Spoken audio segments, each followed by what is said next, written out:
అనగనగా ఒక అడవిలో ఒక కాకి ఉండేది. ఒకరోజు ఆ కాకికి ఎక్కడో ఒక మంచి వడ దొరికింది.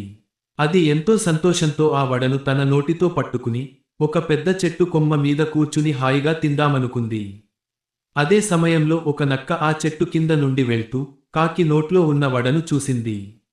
ఎలాగైనా ఆ వడను తాను తినాలని నక్క ఒక ఉపాయం ఆలోచించింది. అది కాకితో ఇలా అంది: ఓ కాకి రాజా, నీవు ఎంత అందంగా ఉన్నావో తెలుసా? నీ రెక్కలు మెరుస్తున్నాయి. నీ కళ్ళు చాలా ప్రకాశవంతంగా ఉన్నాయి. నీ రూపం ఇంత బాగున్నప్పుడు నీ గొంతు ఎంత మధురంగా ఉంటుందో కదా. దయచేసి నా కోసం ఒక పాట పాడవా అని అడిగింది. నక్క మాటలకు కాకి మురిసిపోయింది. తనని తాను గొప్పగా ఊహించుకుని పాట పాడటానికి గర్వంతో నోరు తెరిచింది. అంతే, కాకి నోట్లో ఉన్న వడ ఒక్కసారిగా కింద పడిపోయింది. నక్క వెయిట్ చేస్తున్నది సరిగ్గా దానికోసమే. వెంటనే ఆ వడను నోటితో పట్టుకుని నక్క అక్కడి నుండి పారిపోయింది. కాకి తాను చేసిన పనికి సిగ్గుపడి బాధపడింది.